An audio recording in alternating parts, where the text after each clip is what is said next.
Hey there, viewers. Welcome back to the Self-Made Auto Channel. Got Mrs.O's 2019. It's the Kia Sedona. It's got the big 3.3, and the steering wheel goes like this every time you hit the brakes.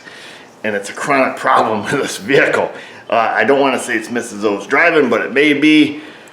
Needless to say, I'm sick and tired of putting brake rotors on it about every oil change or thereabouts. So we're going to try something a little different. We got on the www.rockauto.com. Got some high performance minivan brakes, cross drilled slotted evolutions, and some super high performance carbon fiber ceramic ultra brake pads.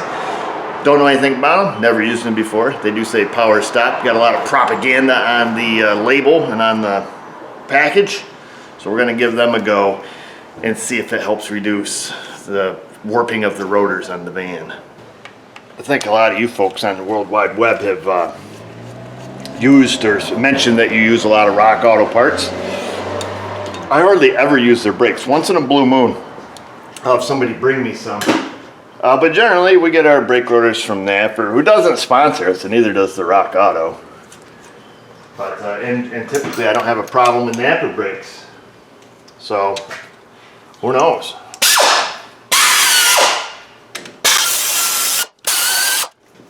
Well, maybe down in that comment section, you can put your comments if you use these ultra high performance Evolution cross drilled slotted vented. They got everything. They got everything, folks. It's going to be a pretty easy brake job because nothing's going to be seized up or anything. Whoa. I've gone through as far as even putting new discs on it and checking them with a run out gauge. Checking them with a caliper, a dial indicator. There's the word I'm looking for. Use your words, fella. Just to make sure I don't have any like excessive run out in the hub face. It's just really bizarre, but it sure does seem to go through brake rotors very quickly.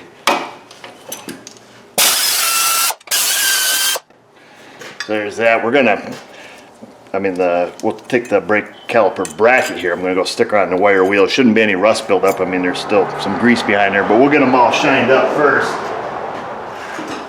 The pads I bought come with new hardware and everything. It's kind of a shame because I don't know what to do with the rotors. You know, Napper won't take them back. It's not like I can just go get my money back.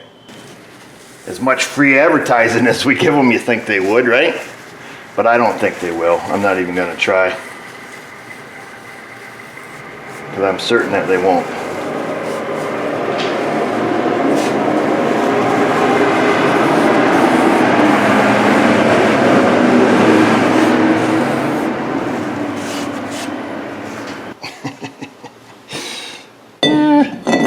Like a ding dong putting these on my minivan.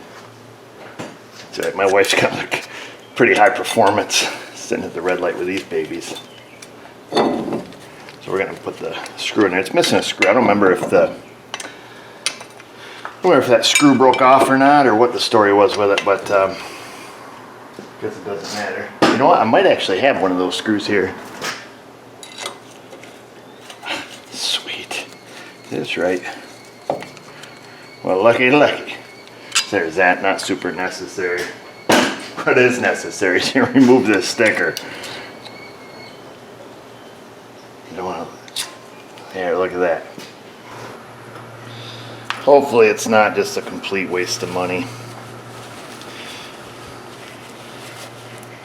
I guess I've spent money on dumber stuff too, so. I wasn't quite sure if we needed the pads to complete the whole high performance package, so I thought I'd give it the benefit of the doubt if we're doing this big long-term review here. Not that I'm doing a long-term review, but I'll certainly let you know, because within a short period of time we'll know if they're junk. Like I say,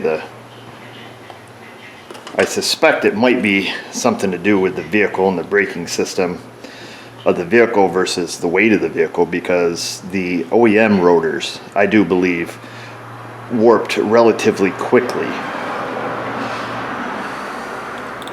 in my opinion. Of course, I don't drive with her all the time, but I've driven with her enough to know that she's not like a super hot dog driver, you know, like 100 to 0 at every stoplight. I do know that much. Just about out of the high performance grease here though. Although the brake pads did come with multiple packets of Power Stop grease. I don't know what it is, but Power Stop. I'll be curious to know your folks' experiences with this brand. Maybe they're awesome. I don't know. I've got the Napa, the adaptive ones or the reactive one rotors and stuff on my pickup truck, which they're not drilled, but they are slotted. And they've treated me quite well. But I'm pretty abusive to the brake system on that thing though, especially when I'm towing. Also, they have a very specific brake pad break-in recommendation here that we're gonna give it a go. A little different than what we normally do, but I'll read it to you here, let you know what they say. And they seem to be quite specific, especially on certain things that I thought was quite interesting. So who knows? Come on, baby, there we go. Get these things slipped in there. Squealer on the inside.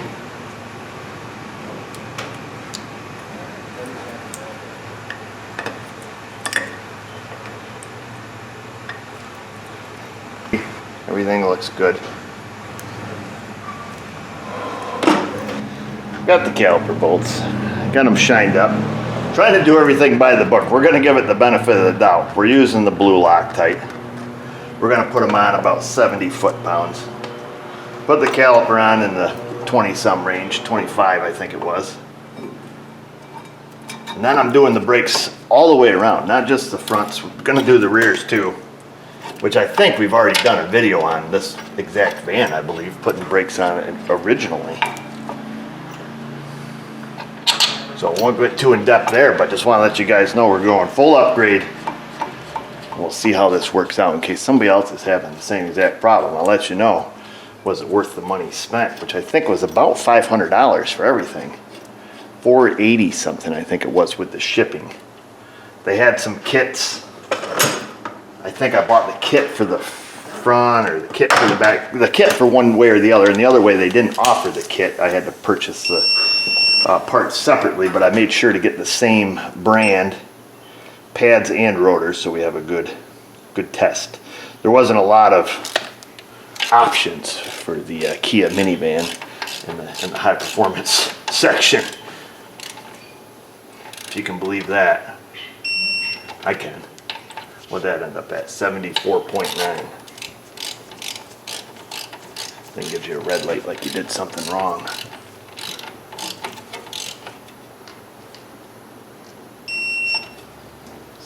.6. We'll double check this one. That one's good. 74. Perfect.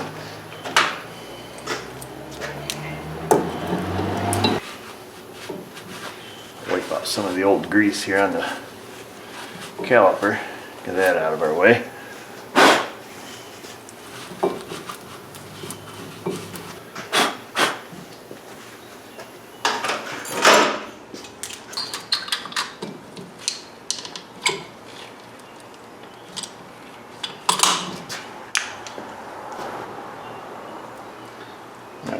Bit of our ceramic grease on the inside of the caliper ears here.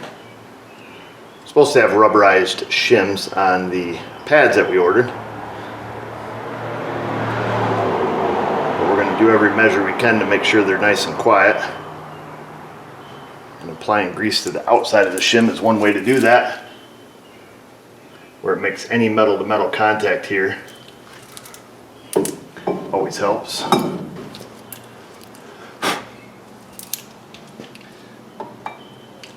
I don't know what they put on the rotors or what they do to them to keep them from rusting, but I just did the other side and I wiped it all off with brake parts cleaner, and there was literally nothing that came off on the rag. I thought that was kind of bizarre. Maybe they should teach Napa a few lessons.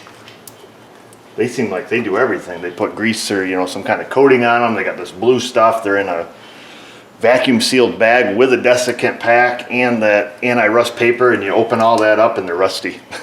So I don't know what's happening there, but clearly, I don't know, maybe this company, maybe I just got a good set, I don't know. Can't really form a judgment until you do, you know, a few thousand of them, I think. Because percentage-wise, honestly, the Napa ones, it's probably less than 2% are rusty. But it's just kind of frustrating when you get them and they are rusty. Of course, this is a salt belt. Everything's rusty.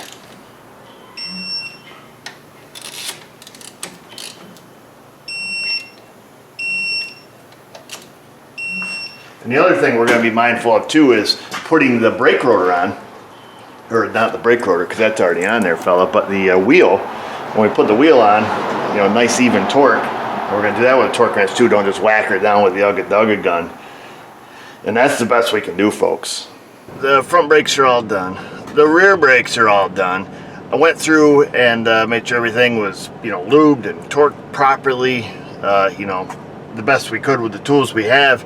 Right down to the wheels, you know, go around, torqued all the wheels like super even within, you know, 5 or 6 pounds of each nut. But, you know, when there's lube and stuff on the threads, you know, is the clamping force exactly equal? Well, who knows? But we did as good a job as anybody could do.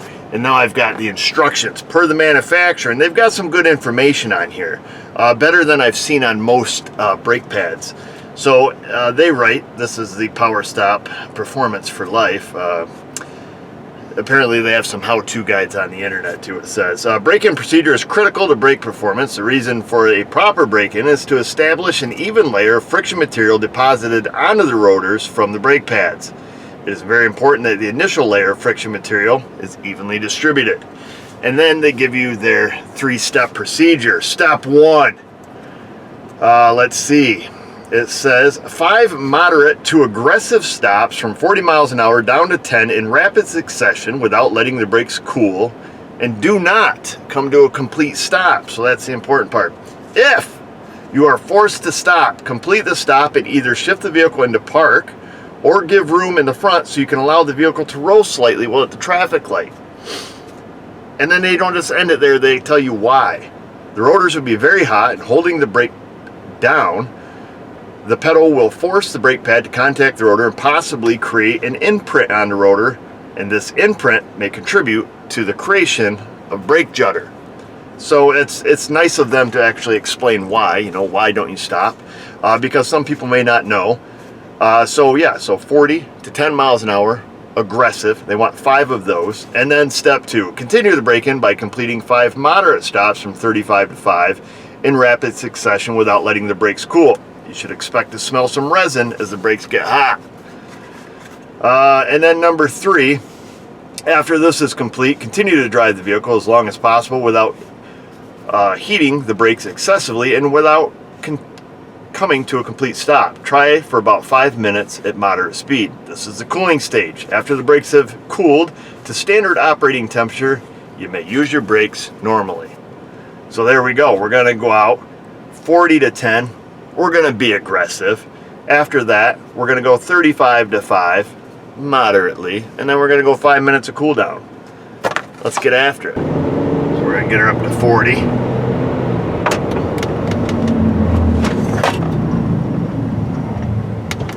Aggressive braking down to 10. Get her back up to 40 here.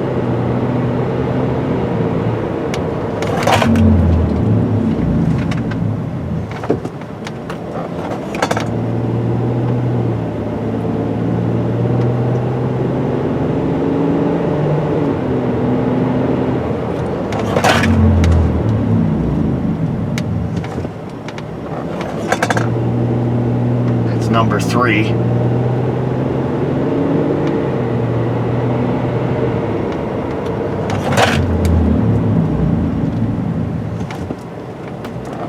Number 4.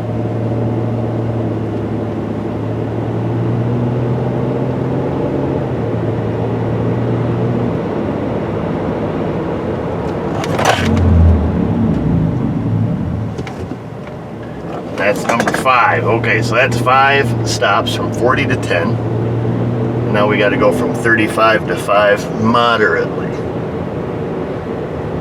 So there's 35 mphs.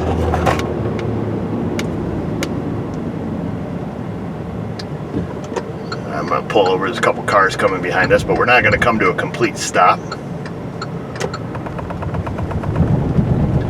We're just going to kind of wheel along here.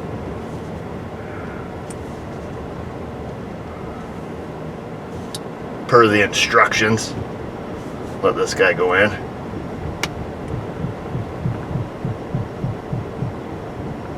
There's one more car coming. And he's not turning, so okay. Brief interruption there. So we'll get back up to 35 here. And we have 4 more tries with that, moderate braking.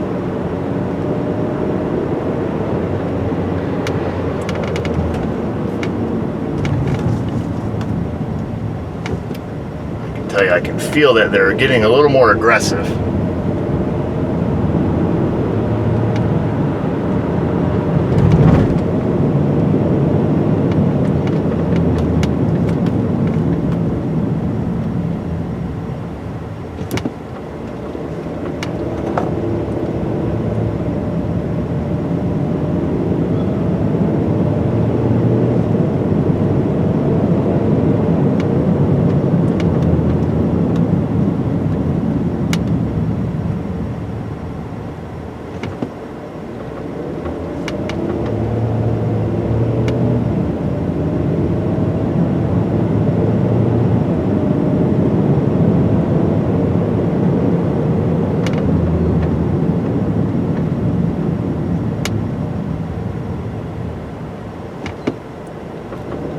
Alright, that's it. Now we're on step 3, the cool down.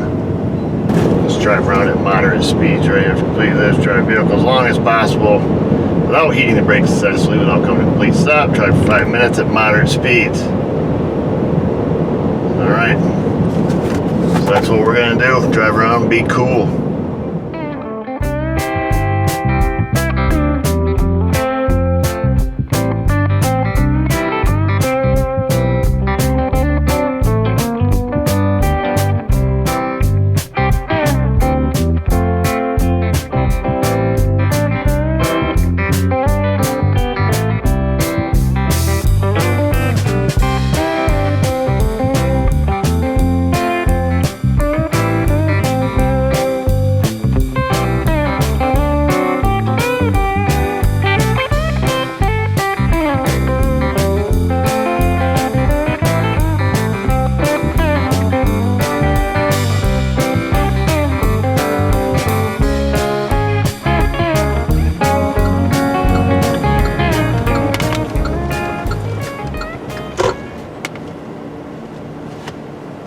Well, that's it, folks. We're back to the shop. We followed their procedure as closely as we could, with just a little hiccup there after the initial 5 aggressive deaccelerations.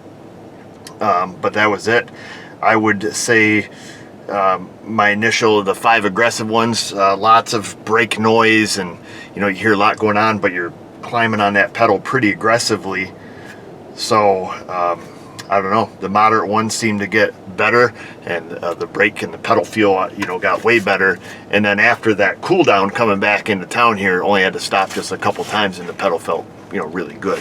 It's up there nice and high, and I didn't hear any of that rumbling and rough noise that we heard initially with the the aggressive stops. So I don't know if the camera picked any of that up. But it's the same thing that I've experienced a little bit with some of the Napa Adaptive 1 stuff, using their Adaptive 1, the Reactive 1 rotors. Boy, the first initial 5 or 6 stops during the break-in, boy, it's quite a bit of noise, quite an aggressive kind of like, did I do the brake job right type sound, I guess, for lack of a better term. So they have a little different break-in procedure than these folks here. So we'll see. Time will tell if the Evolution is an upgrade or not. So why don't you guys evolve yourself down into that comment section? The questions, the comments, the concerns. Well, you're down there, the Insta, the Facebook. Y'all know what to do. And just remember, viewers, if I can do it, you can do it. Thanks for watching.